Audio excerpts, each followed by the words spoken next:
Alors, regardez quelque chose dans Philippiens chapitre 1, on va relire des versets 27 à 30. Et le titre de mon message, c'est « Combattre pour l'Évangile ». Combattre pour l'Évangile. Donc Philippiens chapitre 1, versets 27 à 30, la Bible dit « Seulement que votre comportement soit comme il convient à l'Évangile de Christ, afin que soit que je vienne vous voir, soit que je sois absent, je puisse entendre dire à votre égard que vous tenez ferme en un seul esprit, avec une seule intention, vous efforçant ensemble pour la foi de l'Évangile. Et n'étant en rien terrifiés par vos adversaires, ce qui est pour eux un indice évident de perdition, mais pour vous de salut, et cela de la part de Dieu. Car à vous, il est donné au nom de Christ non seulement de croire en lui, mais aussi de souffrir pour lui, ayant le même conflit que vous avez vu en moi et que maintenant vous entendez être en moi. Et aujourd'hui, je vais faire le troisième message d'une série que j'avais commencée il y a déjà quelques mois. Je ne sais pas si vous vous rappelez, mais j'ai fait une première partie, c'était le fait de construire et combattre. La deuxième partie, c'était le fait de construire par l'Évangile. Et aujourd'hui, je fais le dernier message de cette série qui est combattre pour l'Évangile. Et dans le premier message, je m'étais vraiment focalisé sur cette notion que dans notre vie chrétienne est faite de construction et de combat. Donc on doit construire, on doit combattre. Donc la vie chrétienne de manière générale. Dans la deuxième partie, j'avais plutôt parlé du fait de construire par l'Évangile. Donc cette notion que dans l'évangélisation, on construit, on participe à la construction du royaume de Dieu, que quand on va évangéliser, on gagne des âmes à Christ, etc. Et là, le dernier message que je veux faire aujourd'hui, c'est cette notion de combattre pour l'Évangile. Et donc on va retourner en Néhémie chapitre 4. On peut voir vraiment qu'ils ont, pas tout de suite, mais on va voir qu'ils ont littéralement construit en étant armés. Et donc j'ai déjà utilisé ce passage dans les deux premières parties, on va conclure aujourd'hui. Et donc pour rappel du précédent message qui était construire par l'Évangile, donc le fait d'aller évangéliser, c'est le fait de contribuer à la construction du royaume de Dieu. Donc on construit par l'Évangile, on participe à la construction du royaume de Dieu en gagnant des âmes, en semant des graines, en prêchant l'Évangile. Et qu'est-ce qu'on avait vu dans ce message? On avait vu le fait de construire avec une épée, donc avec la Bible. Quand on prêche l'Évangile, on prêche avec des versets, on prêche la Bible. Ensuite, on a vu la notion de construire avec une trompette, c'est le fait d'ouvrir nos bouches avec hardiesse. On a vu la notion de construire avec une lance qui représente la prière, donc on doit construire en priant. Et pour finir, on avait vu la notion de construire avec ordre. Donc on a un Dieu d'ordre. Et donc aujourd'hui, on va voir cette notion de combattre pour l'Évangile. Et pour introduire, je vais vous lire deux versets. Éphésiens chapitre 6, verset 12, qui nous dit « Car nous ne luttons pas contre la chair et le sang, mais contre des principautés, contre des pouvoirs, contre les dirigeants de l'obscurité de ce monde, contre l'immoralité spirituelle en haut lieu. » Donc j'avais déjà parlé de ça dans le premier message, mais on est dans un combat. À partir du jour où vous êtes sauvés, vous êtes dans un combat spirituel. Vous êtes engagés dans l'armée de Christ, et il y a un combat, et ça c'est pour la vie. Paul, il nous dit dans 2 Timothée chapitre 4, verset 7, « J'ai combattu un bon combat, j'ai achevé ma course, j'ai gardé la foi. » Donc combattre ce bon combat, ce combat de la foi, cette course, c'est pour la vie, c'est toute la vie, jusqu'à notre mort. Et donc la vie chrétienne est un combat spirituel. Déjà, il y a un combat contre le péché, il y a un combat contre notre chair, une lutte à l'intérieur de nous, il y a un combat pour l'Évangile, donc ce qu'on va voir aujourd'hui, et il y a un combat contre le diable et contre les fils du diable. Et ça, c'est spirituel, n'est-ce pas ? Et donc, retournez dans Philippiens chapitre 1, et gardez quelque chose dans Philippiens chapitre 1, on va y revenir. Là, je voulais vraiment introduire cette notion de combat. J'en avais déjà parlé brièvement dans le premier message. Mais dans Philippiens chapitre 1, il est dit « Seulement que votre comportement soit comme il convient à l'évangile de Christ, afin que soit que je vienne vous voir, soit que je sois absent, je puisse entendre dire à votre égard que vous tenez ferme en un seul esprit, avec une seule intention, vous efforçant ensemble pour la foi de l'Évangile. » Paul il nous dit de tenir ferme avec un seul esprit, donc on doit être en unité. On doit être d'un seul esprit, bien sûr on a l'Esprit Saint, avec une seule intention, vous efforçant ensemble pour la foi de l'Évangile. Et cette foi de l'Évangile, c'est le combat pour l'Évangile. Donc c'est l'Évangile qu'on doit répandre et on doit combattre pour l'Évangile. Et c'est quoi l'Évangile? Je pense que vous savez, mais c'est la mort, l'ensevelissement et la résurrection de Jésus-Christ. L'Évangile, c'est la bonne nouvelle, le fait que Jésus ait payé pour nos péchés, qu'il est ressuscité des morts. Et donc ce combat pour l'Évangile, Paul il nous dit, donc on l'a vu dans 2 Timothée chapitre 4 verset 7, « J'ai combattu un bon combat, j'ai achevé ma course, j'ai gardé la foi. » Donc ce bon combat, c'est le combat de la foi, le fait de garder la foi. Bien sûr, c'est la vie chrétienne de manière générale, le juste il vivra par la foi, donc on doit marcher par la foi. Mais évangéliser étant un commandement de Dieu, on l'a vu dans le message précédent, combattre pour la foi, c'est aussi combattre pour l'Évangile. Donc quand il est dit « J'ai gardé la foi, j'ai combattu un bon combat », c'est le fait de combattre pour l'Évangile. Donc ensuite, il est dit dans Philippiens chapitre 1, « Et n'étant en rien terrifiés par vos adversaires, ce qui est pour eux un indice évident de perdition, mais pour vous de salut, et cela de la part de Dieu. » Et donc on voit dans ce passage qu'on a des adversaires. et n'étant en rien terrifiés par vos adversaires. Et c'est ça qu'on va voir aujourd'hui, ce combat pour l'évangile, et c'est le premier point que je veux faire. Vous pouvez aller dans 1 Pierre chapitre 5, verset 8, c'est que quand vous êtes dans le combat pour l'évangile, vous avez des ennemis, il y a des adversaires. J'appelle ça les ennemis de l'évangile. On voit cette notion d'adversaire dans Philippiens chapitre 1. Et donc, si je vous pose la question, sans compter notre chair, qui est notre plus grand adversaire? Vous savez qui est le plus grand adversaire des chrétiens? Sans compter la chair, c'est le diable. Le diable, c'est notre plus grand adversaire. Lisez 1 Pierre chapitre 5, verset 8. « Soyez sobres, soyez vigilants, parce que votre adversaire, le diable, comme un lion rugissant, marche alentour, cherchant qui il pourra dévorer. » Donc le diable est votre adversaire. N'oubliez jamais que vous avez un adversaire qui s'appelle le diable. Et ce n'est pas un secret quand vous lisez la Bible. Ce n'est pas un secret, on voit à de nombreuses reprises que le diable accuse, le diable tente. Le diable est profondément mauvais, c'est votre adversaire. Et donc le diable déteste les êtres humains. Le diable déteste les êtres humains, il nous déteste, il vous déteste. Et il veut vous détruire, il veut détruire les chrétiens. Et non seulement ça, mais il va amener le plus grand nombre de personnes avec lui en enfer. Donc ça, c'est l'objectif prioritaire du diable, que tout le monde, enfin le plus grand nombre aille en enfer avec lui, parce que lui, il sait qu'il va y aller. Et donc le diable, il combat activement contre l'évangile. Nous, on doit combattre pour l'évangile, lui, il combat activement contre l'évangile. Je vais y revenir un peu après. Mais qu'est-ce que le diable veut faire? Il veut vous détruire. Il veut vous détruire, donc il veut vous détourner la vie chrétienne, il veut vous faire douter, il veut vous tenter par le péché. Il va essayer, par beaucoup de moyens, de vous détruire et de vous tromper, de vous manipuler. C'est pour ça qu'il est dit « Soyez sobres, soyez vigilants ». Parce que votre adversaire, le diable, comme un lion rugissant, marche alentour, cherchant qui il pourra dévorer.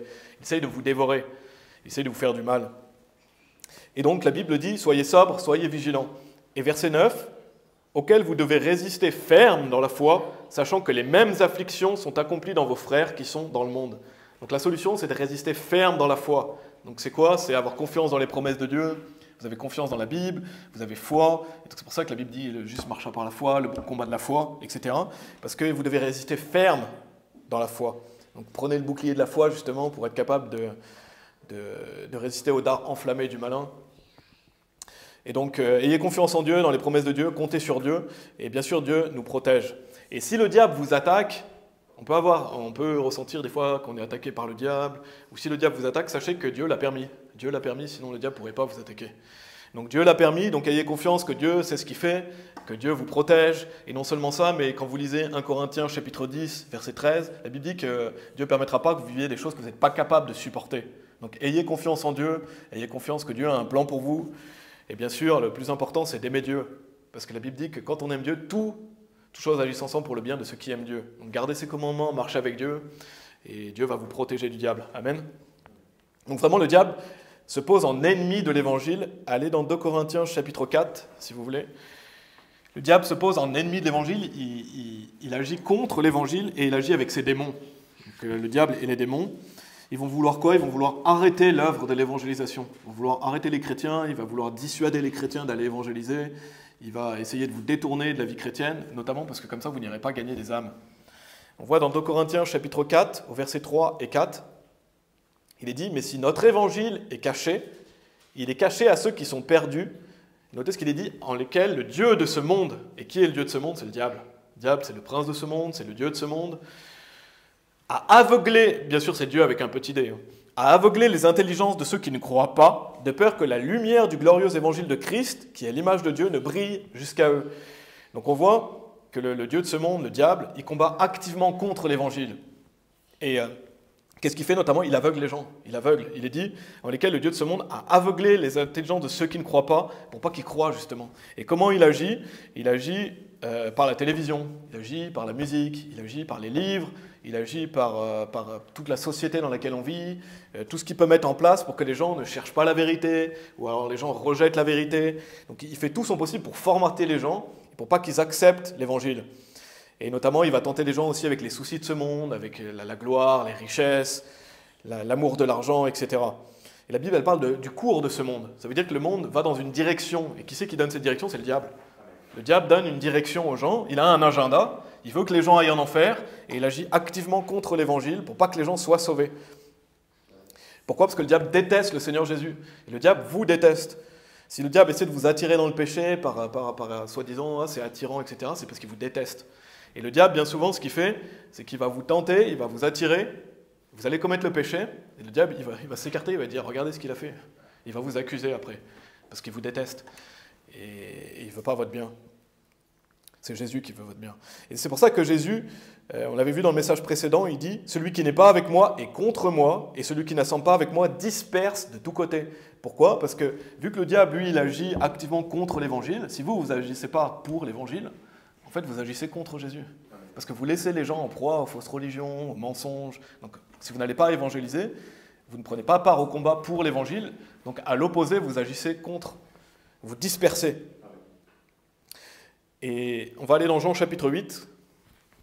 Donc, non seulement ça, non seulement il y a le diable, mais il y a aussi les fils du diable.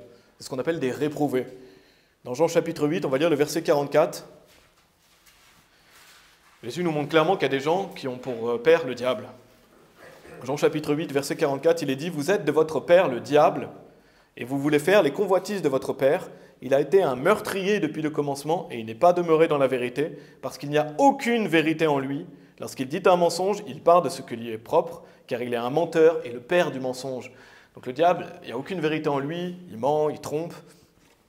Et donc vous voyez que Jésus dit « Vous êtes de votre père le diable ». Donc quand Jésus dit à ces gens « Vous êtes de votre père le diable », c'est que c'est des réprouvés. C'est des réprouvés, c'est des gens qui sont fils du diable. Vous pouvez aller dans 2 Timothée chapitre 3. Je vais vous lire plusieurs passages qui parlent des réprouvés. 2 Timothée chapitre 3, je vais vous lire Romains chapitre 1, verset 28, qui nous dit « Et même comme ils n'estimèrent pas retenir Dieu dans leur connaissance, Dieu les abandonna à une intelligence dépravée, et en anglais c'est reprobate mind, ça veut dire réprouvé, pour faire ces choses qui ne sont pas convenables. » Donc ça c'est Romains chapitre 1, verset 28. 2 Timothée chapitre 3, versets 7 et 8, il est dit « Apprenant toujours et jamais capable de parvenir à la connaissance de la vérité. Or, comme Janès et Jambres résistèrent à Moïse, de même ceux-là aussi résistent à la vérité, hommes aux intelligences corrompues, et notez ce qu'il dit, réprouvés concernant la foi. » Et Jérémie chapitre 6, verset 30, je vais simplement vous le lire, il est dit, on les appellera argent réprouvé parce que le Seigneur les a rejetés. Et donc on apprend plusieurs choses dans ces passages. Qu'est-ce qu'on voit dans ces passages? C'est que quelqu'un qui est réprouvé, c'est quelqu'un qui est rejeté par Dieu. Quelqu'un qui est réprouvé, il a été rejeté. Et Dieu les abandonna à une intelligence dépravée, donc à un esprit réprouvé, une intelligence réprouvée. Donc plusieurs choses qu'on peut retenir, c'est que s'ils sont réprouvés concernant la foi, c'est qu'ils ne peuvent plus croire. S'ils ne peuvent plus croire, ça veut dire qu'ils ne peuvent plus être sauvés. Donc un réprouvé ne peut plus être sauvé. C'est un fils du diable. Et c'est un individu qui ne peut pas être sauvé. Parce que qu'est-ce qui nous sauve? Vous êtes d'accord que c'est la foi? La foi nous sauve. Si quelqu'un est réprouvé concernant la foi, ça veut dire qu'il ne peut plus croire. S'il ne peut plus croire, c'est qu'il ne peut plus être sauvé. Donc si quelqu'un est réprouvé concernant la foi, ça veut dire qu'il ne peut plus être sauvé. C'est pour ça que la Bible dit « apprenant toujours et jamais capable de parvenir à la connaissance de la vérité ». Donc il pourra toujours apprendre, on pourra lui dire la vérité, mais il ne peut pas croire. Pourquoi? Parce qu'il est réprouvé, il ne peut plus croire. Et pourquoi? Parce que Dieu l'a rejeté. Mais regardez dans Romains chapitre 1, verset 28, c'est parce qu'ils n'ont pas voulu retenir Dieu dans leur connaissance que Dieu les a rejetés. Donc c'est eux qui ont rejeté Dieu en premier. Ils ne veulent même plus penser à Dieu, ils ne veulent même pas avoir Dieu dans leur pensée. Dieu va se dire, d'accord, tu ne veux plus penser à moi, tu es dans cette spirale, ben je vais te rejeter. Et en fait, il leur donne ce qu'ils veulent. Dieu va leur donner ce qu'ils ont envie, c'est-à-dire ne plus avoir Dieu dans leur connaissance, mais ça va faire d'eux des réprouvés. C'est des gens qui n'ont plus de conscience, des gens qui sont extrêmement malfaisants. Et donc c'est ça un réprouvé. Donc la Bible parfois dit un fils de Bélial ou un fils du diable. Et donc certains de ces réprouvés, ils vont se poser en ennemis de l'évangile. Ils vont se poser en ennemis de l'évangile, ils vont vouer littéralement leur vie à combattre contre l'œuvre de Dieu. Donc ils vont vouer leur vie à combattre contre les églises, combattre contre les chrétiens. Et pourquoi? Parce qu'ils sont extrêmement malfaisants et parce que le diable les utilise. Et bien sûr, tous ceux qui se posent en ennemis, par exemple de notre groupe ou d'une église ou des chrétiens, ne sont pas des réprouvés. Ce n'est pas tout le monde qui s'oppose à nous qui sera un réprouvé. On peut prendre l'exemple de Paul. Paul, il a lutté activement contre l'évangile, mais ce n'était pas un réprouvé, il a été sauvé. C'était un non-sauvé. Donc il y a des gens non-sauvés qui vont s'opposer à l'évangile, qui vont peut-être se moquer de vous, qui vont peut-être essayer de détourner les gens de Dieu. Et c'est des personnes non-sauvées qui ne sont pas des réprouvés. Peut-être qu'ils vont être sauvés plus tard, comme Paul, peut-être pas, mais ça arrive que voilà, des non-sauvés s'opposent à l'évangile. De même, et c'est malheureux, il y a même des gens sauvés qui vont s'opposer à l'évangile. Il y a des personnes sauvées, des frères et sœurs, par exemple, qui vont se moquer de vous, ou qui vont essayer de vous dénigrer l'œuvre que vous faites. Par exemple, ils vont vous dire, mais elles sont où toutes les personnes que vous avez converties? Où est-ce qu'elles sont? On ne les voit pas ici. Ils vont dire, ah, mais les personnes sauvées que vous avez sauvées, vous les laissez dans la nature comme ça, mais vous n'avez pas d'amour pour ces gens, vous les laissez tout seuls, comme des bébés. Donc ils vont lancer des petites phrases piquantes, méprisantes, pour essayer de vous détourner. Et c'est moqueur, mais bien souvent les personnes qui disent ça, ils disent ça pour se donner bonne conscience, parce qu'en fait ils ne le font même pas eux-mêmes. Bien souvent ces gens-là ne le font même pas eux-mêmes. Et vraiment honte à vous si vous faites ce genre de choses. C'est vraiment une honte qu'un chrétien essaie de détourner un autre chrétien d'aller évangéliser. C'est vraiment une honte. On devrait justement encourager les gens qui vont évangéliser. On devrait les encourager. Littéralement, on va arracher des âmes de l'enfer. Amen. Les gens vont en enfer. Et donc, quand on voit quelqu'un faire ça, on devrait être joyeux, on devrait se réjouir. Et justement, les chrétiens devraient se réjouir que des gens vont évangéliser. Donc, ces personnes qui vont vous dire, mais où sont ces personnes que vous avez gagnées à Christ? Vous pouvez leur dire, ils iront au paradis en tout cas. Ils vont aller au paradis. Ils vont aller au paradis. Et on devrait se réjouir à ce moment, on devrait se réjouir quand une personne est sauvée. Et bien sûr, de notre côté, on veut que les gens viennent à l'église, on veut que les gens viennent, on donne des invitations, on peut prendre le contact des personnes, on peut prier pour eux, mais une réalité, c'est que la plupart du temps, ils ne vont pas venir. Malheureusement, c'est comme ça. Et on espère que les gens viennent, et il y a des gens qui vont venir. Ça ne nous empêche pas de les inviter, de prier pour eux, mais il y a beaucoup de gens qui ne vont pas venir. Et donc voilà, on voit qu'il y a des personnes sauvées qui vont s'opposer à l'évangile par la moquerie, par le fait de vous humilier ou vous dire « Ah, mais ça ne marche pas vraiment ce que tu fais », ils vont essayer de vous dissuader, donc ils se posent en ennemis de l'évangile à ce moment-là. Et donc ça peut démoraliser, mais n'écoutez pas ça. Donc il y a des gens non sauvés qui peuvent s'opposer à l'évangile, comme Paul, il y a des gens sauvés qui peuvent s'opposer, mais ce que je veux plus parler aujourd'hui, c'est les ennemis de Dieu qui vont s'opposer. Et vous pouvez aller dans Psaume 139. Donc il y a une différence, je l'ai mentionné dans le premier message, il y a une différence entre un ennemi personnel et un ennemi de Dieu. Un ennemi personnel, c'est quelqu'un par exemple dans votre travail qui vous persécute ou qui se moque de vous, ou dans vos proches, ou dans les personnes que vous côtoyez, qui se posent en ennemi. La Bible dit qu'on doit aimer nos ennemis. Donc on doit aimer cette personne, prier pour cette personne. Mais il y a les ennemis de Dieu. Les ennemis de Dieu, c'est pas pareil. Regardez ce qu'il dit dans Psaume 139, versets 21 et 22. La Bible dit qu'on ne doit pas aimer les réprouvés, les ennemis de Dieu. Il est dit, n'ai-je pas... Psaume 139, versets 21 et 22. « N'ai-je pas en haine au Seigneur ceux qui te haïssent, et ne suis-je pas peiné par ceux qui se dressent contre toi? Je les hais d'une parfaite haine, je les considère comme mes ennemis. » Et ça, c'est dans la Bible. Dieu nous dit on doit les haïr d'une parfaite haine. Donc ça, c'est dans la Bible, mes amis. Et donc, les ennemis de Dieu, on ne doit pas les aimer. On doit aimer nos ennemis personnels, mais pas les ennemis de Dieu. Allez dans 1 Corinthiens, chapitre 16. Donc les gens qui vous disent « aimez vos ennemis pour les réprouver », non. Aimez vos ennemis personnels, oui, pas les ennemis de Dieu. La Bible nous dit « n'ai-je pas en haine au Seigneur ceux qui te haïssent ?» Pourquoi? Parce que c'est des gens vraiment très très mauvais. Et quand vous lisez la Bible, quand vous voyez des passages qui parlent de ces personnes, vous comprenez mieux. Et si vous voyez ces personnes aussi à l'œuvre, vous voyez à quel point ils peuvent être malfaisants. Donc Paul nous dit dans 1 Corinthiens chapitre 16 au verset 9 « Car une porte grande et efficace m'est ouverte, et il y a beaucoup d'adversaires. » Donc quand vous allez évangéliser, il y a des adversaires. Vous aurez des adversaires, vous aurez des ennemis. Quand vous combattez pour l'évangile, il y a des ennemis. Et vous voyez, quand vous lisez les évangiles, vous voyez tous les gens qui essaient de s'opposer à Jésus-Christ, les pharisiens qui essaient de le tuer à de multiples reprises. Donc il y a des gens qui s'opposaient à Jésus. Quand vous lisez dans les Actes, de nombreuses reprises, les Juifs ils s'opposent à Paul, on peut le voir. Et à travers l'histoire, on sait que l'Église catholique a persécuté les chrétiens, elle a mis à mort des chrétiens, etc. Ils se sont opposés aux chrétiens. Et donc quand vous allez œuvrer pour Dieu, quand vous voulez faire des grandes choses pour Dieu, il y aura des adversaires. Et Paul nous dit, et il y a beaucoup d'adversaires. Donc, allez dans Actes chapitre 13. On va voir un exemple de ça, du combat pour l'évangile dans Actes chapitre 13. Donc là, la première partie que je fais, c'est les ennemis de l'évangile. Plusieurs types de personnes, des non-sauvés ou des sauvés.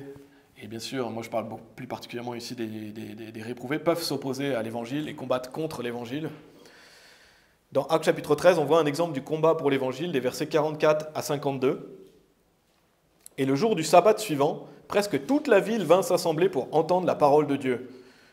Mais quand les Juifs virent les multitudes, ils furent remplis d'envie et parlaient contre ces choses dont Paul parlait, le contredisant et blasphémant.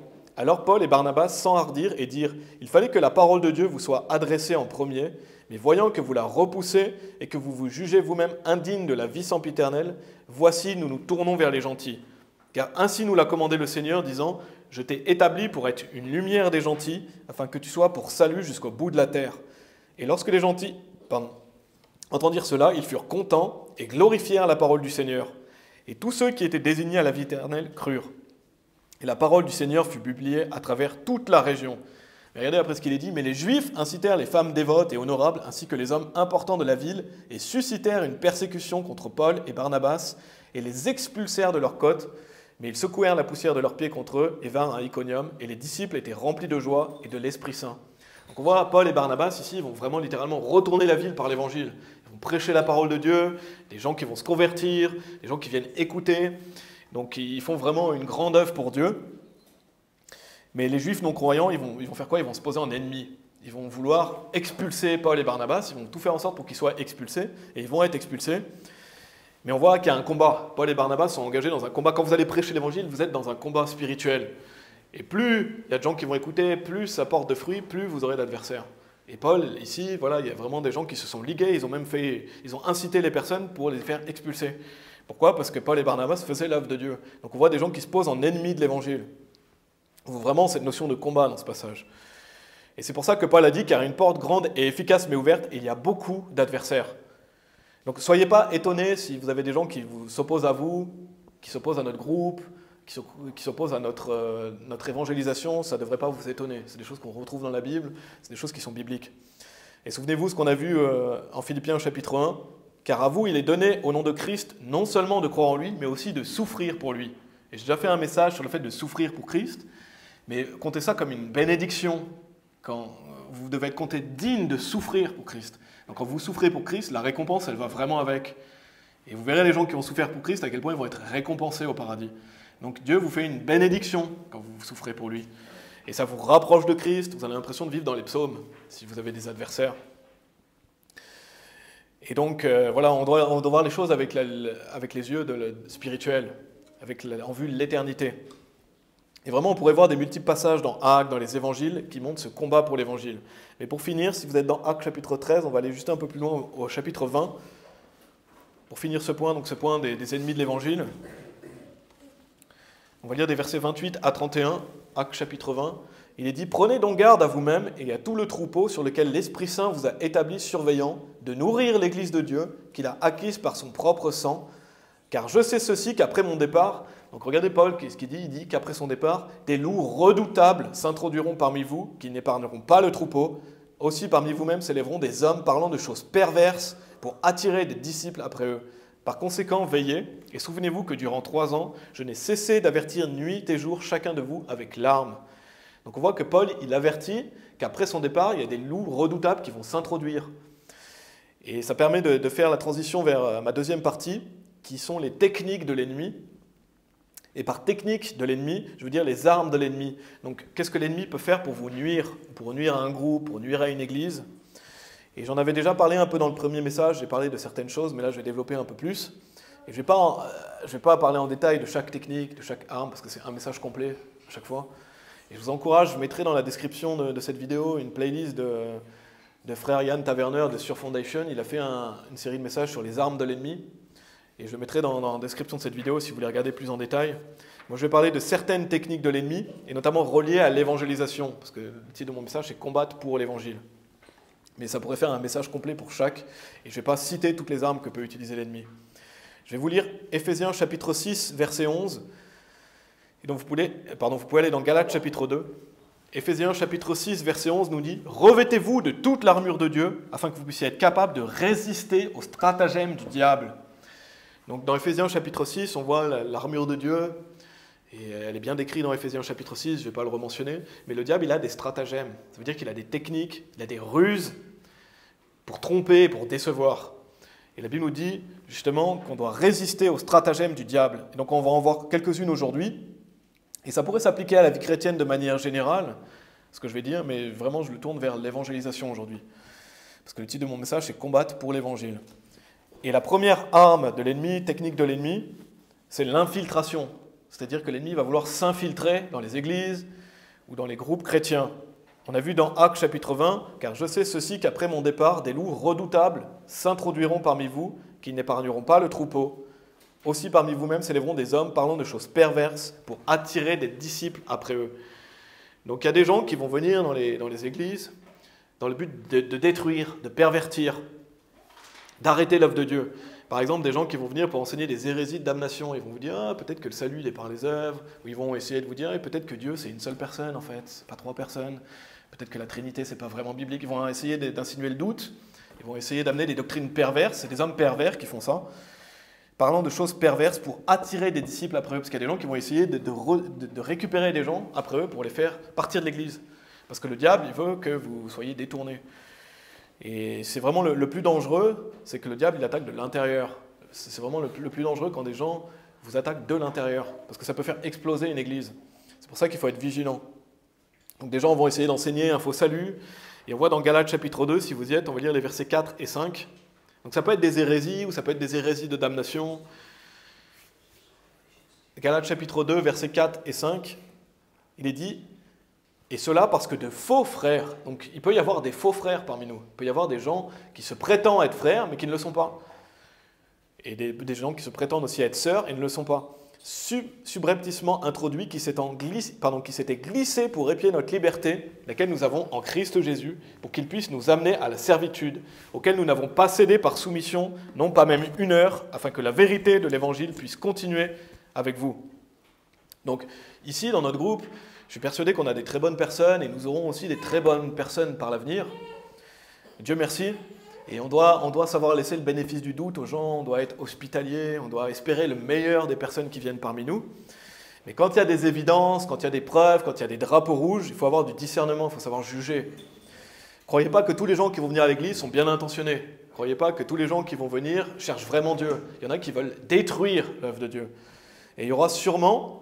Et j'espère qu'il n'y en a pas aujourd'hui, il y aura sûrement des très mauvaises personnes qui vont tenter d'infiltrer le groupe ou d'infiltrer les églises. Dans 1 Jean chapitre 2, verset 19, il est dit « Ils sont sortis du milieu de nous, mais ils n'étaient pas des nôtres, car s'ils avaient été des nôtres, ils auraient sans aucun doute continué avec nous. Mais ils sont sortis afin qu'ils puissent être manifestés qu'ils n'étaient pas tous des nôtres. » Donc on voit qu'il y aura des gens parmi nous qui se sont subrepticement introduits, qui sont venus, qui sont glissés ici pour détruire. Soit pour détourner les chrétiens, soit pour leur faire perdre de leur propre fermeté, soit pour enseigner les hérésies, pour détruire l'Église. Et on est dans un combat, on est vraiment dans un combat, et c'est une des plus grandes tactiques de l'ennemi, c'est d'infiltrer pour détruire, pour freiner l'œuvre de Dieu. Et si vous êtes ce genre de personne, si vous êtes un pervers réprouvé qui venait ici, ou si vous pensez venir ici, vous devriez être effrayé de franchir la porte, parce que Dieu il peut vous faire tomber raide mort devant. Donc soyez effrayés. Si vous êtes un pervers réprouvé ici, soyez effrayés parce que Dieu il peut vous tuer. Non seulement ça, mais en plus, si on le découvre, vous serez éjecté. Donc, on est un groupe où on veut avoir du discernement, du jugement, et on ne veut pas de ces gens-là parmi nous. Amen. Donc, si on découvre que quelqu'un l'est, vous serez éjecté, vous serez humilié. Et j'espère que Dieu vous tuera avant sur le seuil de la porte. Donc, Dieu est notre forteresse. D'ailleurs, c'est le titre de notre groupe. C'est le nom de notre groupe. Dieu, notre forteresse. Et donc, c'est déjà arrivé qu'on ait éjecté quelqu'un du groupe. C'est arrivé au moins 2 fois en évangélisation. On a dû écarter quelqu'un. C'est déjà arrivé qu'on ait écarté quelqu'un aussi pendant un événement. Et ça arrivera peut-être de nouveau. Mais voilà, l'infiltration est une technique pour faire arrêter le combat pour l'évangile. Et parce que le premier amour, la première partie de la grande commission de Jésus-Christ, c'est d'aller évangéliser. Vous pouvez aller dans Esdras chapitre 4, si vous voulez, dans l'Ancien Testament. Esdras chapitre 4, versets 1 et 2. Je vais vous donner un exemple, rapidement, dans l'Ancien Testament, justement, de personnes malfaisantes qui infiltrent. Il est dit, « Or quand les ennemis de Juda, donc vous voyez, c'est des ennemis, les ennemis de Juda et de Benjamin, entendirent que les enfants de la captivité bâtissaient le temple du Seigneur Dieu d'Israël, ils vinrent vers Zérubabel et vers le chef des pères et leur dirent, « Permettez-nous que nous bâtissions avec vous, car nous cherchons votre Dieu comme vous, et c'est à lui que nous sacrifions depuis les jours d'Ésar-Hadon, le roi d'Assyrie, qui nous a fait monter ici. » Donc on voit, c'est des ennemis. C'est des ennemis, mais qu'est-ce qu'ils vont faire? Ils vont dire, « Ah, laissez-nous venir parmi vous, laissez-nous bâtir avec vous. » Et pourquoi ils font ça? Vous pourriez me demander pourquoi ils font ça? Parce qu'ils veulent détruire l'œuvre de Dieu. Soit ils veulent freiner l'œuvre de Dieu, soit ils veulent la détruire de l'intérieur, mais c'est des ennemis. Et ça peut nous dépasser vraiment quand vous êtes une personne gentille, que vous voulez la paix, ça peut vous dépasser qu'il y ait vraiment des gens qui viennent pour détruire. Mais c'est le cas. C'est le cas parce qu'il y a des gens qui sont pervers, il y a des gens qui ont l'esprit tordu. Et c'est vraiment malfaisant, mais ça fait partie c'est une réalité. Ça peut nous dépasser, mais c'est une réalité. Alors encore une fois, on ne doit pas être parano, on doit être hospitalier, on doit espérer le meilleur des gens, mais quand vous voyez des drapeaux rouges, soyez prudents, soyez vigilants. On ne doit pas être naïf. On ne doit pas être naïf. On doit être un groupe tranchant et qui tient ferme. Et on ne doit pas justifier les immoraux non plus. Vous pouvez aller dans 2 Pierre chapitre 3, si vous voulez, 2 Pierre chapitre 3. versets 16 à 18.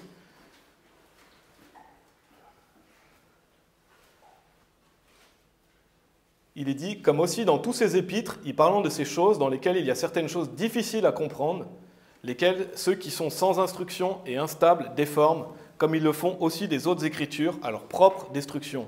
Vous donc, bien-aimés, puisque vous connaissez ces choses à l'avance, soyez sur vos gardes, de peur que vous soyez aussi entraînés par l'erreur des pervers et que vous ne perdiez de votre propre fermeté. Mais grandissez en grâce et dans la connaissance de notre Seigneur et Sauveur Jésus-Christ. À lui soit gloire et maintenant et pour toujours. Amen. Donc on voit ici qu'il y a des gens qui vont déformer la parole de Dieu, mais là où je veux me focaliser, c'est qu'on doit être sur nos gardes, parce qu'on ne doit pas être entraîné par l'erreur des pervers. Donc on doit être sur nos gardes, on doit être attentif à ce que disent les gens, on ne doit pas justifier les immoraux comme j'ai dit, on doit faire attention si des gens ne sont pas là pour amener des hérésies de damnation, parce que ça peut nous faire perdre de notre propre fermeté. Des gens qui vont venir dans le groupe pour vous faire perdre de votre propre fermeté, ils vont vous faire douter, ils vont peut-être vous dire par exemple « Ah, le pasteur, tu as vu ce qu'il a dit? Peut-être que c'est pas très bien. » Ils vont essayer de vous retourner contre le leader ou contre le pasteur. Et c'est subtil des fois, les gens peuvent être très manipulateurs. Donc c'est pour ça qu'on doit être sur nos gardes. Et on ne doit pas être entraîné par l'erreur des pervers. Et c'est pour ça qu'il faut mieux connaître les Écritures. Il nous dit, mais grandissez en grâce et dans la connaissance de notre Seigneur et Sauveur Jésus-Christ. Plus on connaît la Bible, plus on a de discernement, et moins on est susceptible de se faire entraîner par ces personnes. Et vous pouvez aller dans Néhémie chapitre 4. Donc j'ai déjà parlé de Néhémie chapitre 4 dans plusieurs messages. Dans le premier message, deuxième message, mais c'est pendant la reconstruction de la muraille de Jérusalem.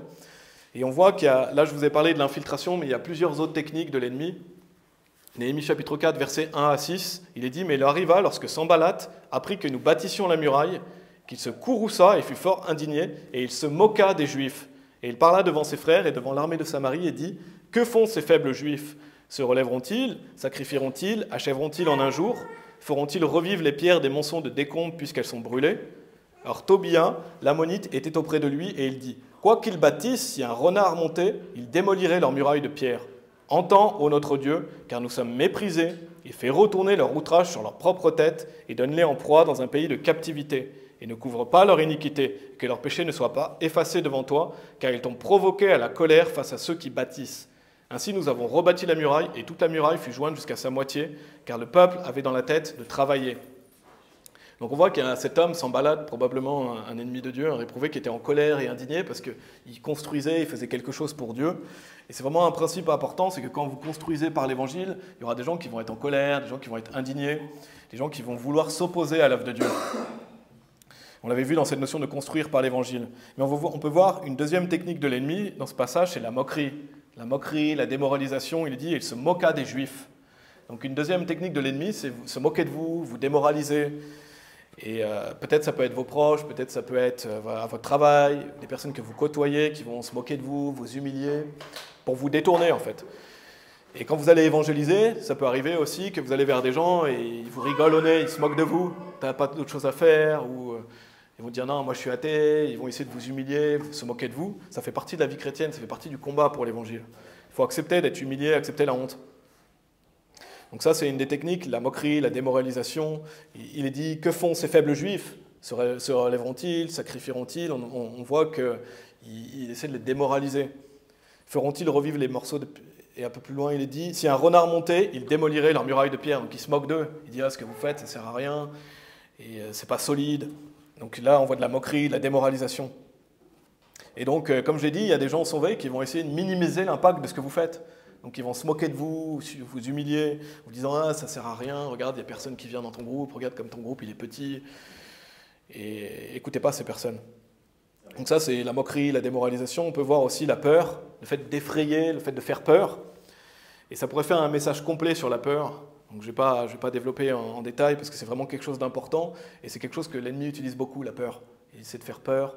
Et quand vous écoutez les médias, je ne vous encourage pas à les écouter, mais beaucoup de choses sont faites pour faire peur, pour effrayer. Pourquoi? Parce que ça permet de vous manipuler, vous contrôler plus facilement par la peur. Et ça nourrit cet état de dépendance au gouvernement, ça contrôle les gens. Donc c'est apparenté à l'intimidation. Et la Bible nous dit qu'on doit craindre Dieu. Nous, on doit craindre Dieu. On doit craindre Dieu, on doit avoir peur de Dieu. Et non seulement Dieu, mais un enfant, par exemple, il doit craindre ses parents. De même, un employé, il doit craindre son patron. Donc il y a des personnes qu'on doit craindre comme ça, nos parents ou notre patron, mais celui qu'on doit craindre, c'est Dieu. On ne doit pas avoir peur des hommes sinon. Et donc, ce que je veux souligner, c'est que l'ennemi il va utiliser différentes manières de vous faire peur. Il va essayer de vous effrayer, de vous faire peur. Par exemple, il y a des gens qui vont essayer de vous faire peur ils vont vous faire peur des autorités. Ils vont vous dire, attention, si tu dis ça, les autorités vont venir. Attention, si tu fais ça, tu vas te faire arrêter. Donc, ils vont essayer d'impacter l'œuvre de Dieu en vous faisant peur de l'autorité. Et donc, ils vont vous amener, voilà, ils vont essayer d'amener ce climat d'être effrayé, d'avoir peur. Et si vous êtes, justement, ne rentrez pas dans le jeu de faire peur aux autres. Parce que, bien sûr, on est tous plus ou moins susceptibles d'avoir peur. Et c'est normal, on est des êtres humains. Mais n'instillez pas la peur parmi nous. Et il y a des gens qui le font pas forcément intentionnellement, parce que c'est des bonnes personnes qui ont vraiment peur, mais il y a des gens qui vont le faire intentionnellement pour essayer de vous faire peur, de vous effrayer, pour que vous arrêtiez de servir Dieu. Et donc voilà, il y a des personnes qui vont vouloir que le service de Dieu arrête, donc ils vont vous faire peur de l'autorité, ou ils vont vous faire peur des réprouvés en vous disant ils vont vous faire du mal, etc. Donc il y a beaucoup de choses que l'ennemi peut faire à travers la peur. C'est pour ça que Dieu nous dit qu'on doit le craindre, lui. Et donc dans l'évangélisation aussi, il y a des gens qui vont vous dire ah, mais attention, si tu vas vers les gens, il peut t'arriver quelque chose, tu ne sais pas sur qui tu vas tomber, donc ils vont vous faire peur pour plus vous alliez évangéliser. Donc c'est une des techniques de l'ennemi aussi. Donc n'ayons pas peur, craignons Dieu. Et la réponse est bien sûr d'avoir confiance en Dieu et de prier. Dans Psaume 60, verset 12, il est dit « Par le moyen de Dieu, nous agirons vaillamment, car c'est lui qui piétinera nos ennemis. » Donc grâce à Dieu, on peut agir vaillamment, donc on peut être vaillant, on peut être fort. Et Dieu, il va piétiner nos ennemis. Donc il y a ça, il y a les menaces aussi qui peuvent faire partie de la peur. Des gens vont vous menacer pour vous faire peur, vous effrayer. Il y a le mépris. Donc ça, je vais le passer rapidement, mais je pourrais développer. Mais il y a le mépris, on le voit ici. Que font ces faibles juifs? Achèveront-ils en un jour? Des gens vont vous mépriser. Et dernière chose, c'est la flatterie. Et vous pouvez rester dans Néhémie chapitre 4 si vous y êtes. Je ne vais pas trop développer ça, parce que je vais sûrement faire un autre message plutôt sur la manipulation, les manipulateurs, etc. Et je parlerai de la flatterie. Mais c'est une des plus grandes armes de l'ennemi, c'est la flatterie. Et si vous voyez quelqu'un dans le groupe, dans une église, qui flatte tout le temps, c'est un énorme drapeau rouge. C'est une des premières armes de l'ennemi, une première arme des pervers, de vous flatter. Ils vont vous flatter parce qu'ils attendent quelque chose de vous, ils vont essayer de vous manipuler. Donc attention aux gens qui flattent. Attention aux gens qui flattent. Bien sûr, on peut encourager les frères et sœurs, on peut être une bénédiction pour eux, c'est pas pareil. Parce que nous, on veut faire du bien aux autres. Quelqu'un qui vous flatte, il ne veut pas votre bien.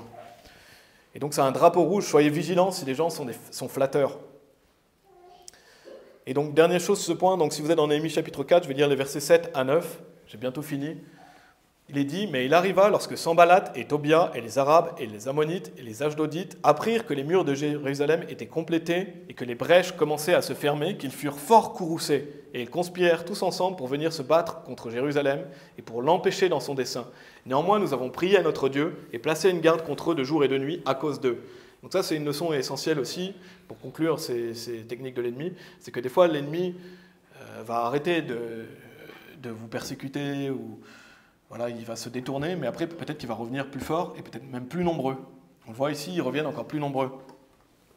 Pourquoi? Parce que des personnes vont peut-être se rallier pour essayer de détruire une église, pour essayer de détruire un groupe.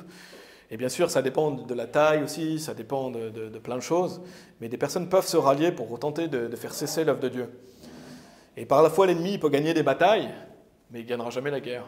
L'ennemi ne peut pas gagner la guerre parce que Jésus-Christ a déjà gagné. Et c'est le dernier point que je veux faire, c'est qu'on est du côté du vainqueur. Donc quand on combat pour l'évangile, n'oubliez pas que vous êtes du côté du vainqueur. Jésus-Christ, il a déjà vaincu. Donc vous gagnez nécessairement si vous êtes du côté de Jésus-Christ. Et j'en ai déjà parlé dans le premier message, mais une des réponses à ça, quand justement l'ennemi essaie de vous faire peur, quand l'ennemi se moque de vous, on a vu plusieurs techniques. On a vu l'infiltration, la moquerie, la démoralisation, la peur, le mépris, la flatterie. Et il y en a certaines que je n'ai pas trop développées parce que ce serait vraiment trop long. Mais quand vous avez peur, priez, confiez-vous en Dieu, priez. On voit dans Néhémie, il prie, il s'en remet à Dieu. Et non seulement ça, mais en plus il fortifie les autres. Il dit, voilà, souvenez-vous que notre Dieu, il est grand et redoutable. Et priez contre les ennemis de Dieu. Priez contre les ennemis de Dieu, ce qu'on appelle les prières imprécatoires. Et les psaumes en sont remplis, on le voit dans Néhémie, on l'a lu dans Néhémie chapitre 4. C'est par exemple aussi dans Jérémie chapitre 17, il est dit que ceux qui me persécutent soient décontenancés, mais que je ne sois pas décontenancé. Qu'ils soient consternés, mais que je ne sois pas consterné. Amène sur eux le jour du mal et détruis-les d'une double destruction. Donc là, Jérémie parle certainement de réprouver, il dit voilà, détruis-les d'une double destruction. C'est la prière imprécatoire, parce que Dieu va piétiner nos ennemis. Et dans Psaume 37, verset 20, il est dit aussi « Mais les hommes immoraux périront, et les ennemis du Seigneur seront comme la graisse des agneaux, ils se dissiperont en fumée. » Se dissiperont-ils? Dieu, les réprouvés vont aller en enfer. Dieu va les brûler en enfer pour toujours. Donc n'oubliez pas que Dieu est encore plus en colère contre vous, contre les ennemis de Dieu. Plus en colère que vous contre les ennemis de Dieu. Dieu nous donne la force dans le combat. Je vais vous lire Ézéchiel chapitre 3, versets 8 et 9. Il est dit « Voici, j'ai renforcé ta face contre leur face et ton front contre leur front. J'ai rendu ton front semblable à un diamant, plus dur que le silex. Ne les crains pas et ne sois pas non plus effaré par leur regard, bien qu'ils soient une maison rebelle. » Si vous confiez en Dieu, Dieu il peut faire votre front comme un diamant, comme un silex. Les gens pourraient vous frapper, vous insulter, vous moquer, ça rebondit. Dieu il va rendre votre face tellement forte qu'il vous dit ne les crains pas, et ne sois pas non plus effaré par le regard, parce qu'ils vous regardent bizarrement, ils peuvent vous faire peur par le regard. Dieu il dit c'est une maison rebelle, n'aie pas peur d'eux, je suis avec toi. Donc ça veut dire que Dieu il va vous renforcer. Voici j'ai renforcé ta face contre leur face et ton front contre leur front. C'est pour ça que si vous gardez les commandements de Dieu, si vous craignez Dieu, si vous marchez avec Dieu, Dieu il peut faire de vous une forteresse, une muraille. Les gens ils peuvent combattre contre vous, mais ils peuvent pas gagner. Et si on meurt pour Christ, ainsi soit-il, c'est une bénédiction. Mais voilà, Dieu nous renforce. Dieu nous donne la force. Et pour finir ce message, donc, dans Philippiens chapitre 1, où on était au début, voilà, priez à Dieu, priez contre les ennemis de Dieu, remettez-vous à Dieu, n'oubliez pas où vont finir les ennemis de Dieu. N'ayez pas peur d'eux, Dieu va vous renforcer, vous fortifier. Et dans Philippiens chapitre 1, versets 12 à 14, il est dit « Mais je voudrais que vous compreniez, frères, que les choses qui m'arrivèrent ont plutôt contribué à l'avancement de l'Évangile, de sorte que mes liens en Christ sont manifestes dans tout le palais et dans tous les autres lieux, et que beaucoup de frères dans le Seigneur, devenant plus confiants par mes liens, sont bien plus hardis pour parler de la parole sans crainte. » Donc Paul est en prison, Paul a vécu des choses difficiles, et on pourrait se dire « Ah, mais ça ne contribue pas à l'avancement de l'Évangile, qu'est-ce qui se passe ? Pourquoi ces choses-là se passent ?» Mais Paul il nous dit que ça contribue à l'avancement de l'Évangile. Donc des fois, des choses qu'on pourrait dire dans notre chair, ces difficultés, ces détresses, ces choses difficiles qu'on vit, pourquoi on les vit, on peut ne pas comprendre des fois, mais ça peut contribuer à l'avancement de l'Évangile. Et on voit que Paul dit que voilà, ces liens ont plutôt contribué à l'avancement de l'Évangile. C'est que Dieu peut prendre toute situation et faire avancer l'Évangile. Et on peut ne pas comprendre certaines choses dans notre chair, mais par l'esprit, on peut les comprendre, parce qu'on a la parole de Dieu. Donc les attaques de l'ennemi, elles peuvent contribuer à l'avancement de l'Évangile.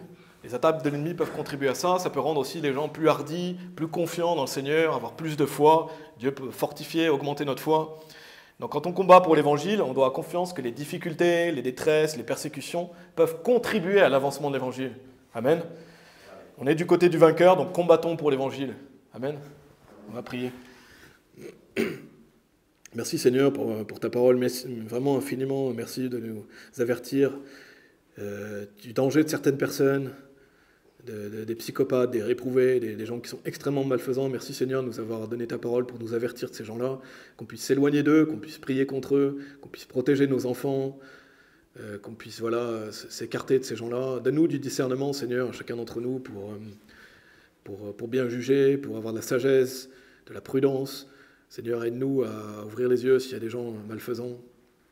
Dans la douceur, Père, ouvre nos yeux. Et voilà, je prie pour que tu protèges notre groupe, que tu protèges les églises qui font ton œuvre contre les ennemis, contre l'infiltration. Voilà, on prie, Seigneur, nous, on est des gens qui voulons la paix. On est là pour louer Jésus-Christ. Et il y a vraiment des gens qui viennent là pour détruire l'œuvre de Christ. Je te prie d'écarter ces gens-là, de les détruire. Et je t'en prie, voilà, Seigneur, protège-nous, aide-nous à bien comprendre les stratagèmes du diable, dans le sens pour éviter des nuits, voilà, parce qu'on doit être simple concernant le mal, mais que tu puisses nous fortifier dans le combat et qu'on puisse être alerte, qu'on puisse être sur nos gardes. Merci Père pour ce groupe que nous avons, et je prie pour que tu nous bénisses et que tu bénisses l'évangélisation et qu'on puisse combattre pour l'évangile. Au nom de ton Fils Jésus-Christ. Amen.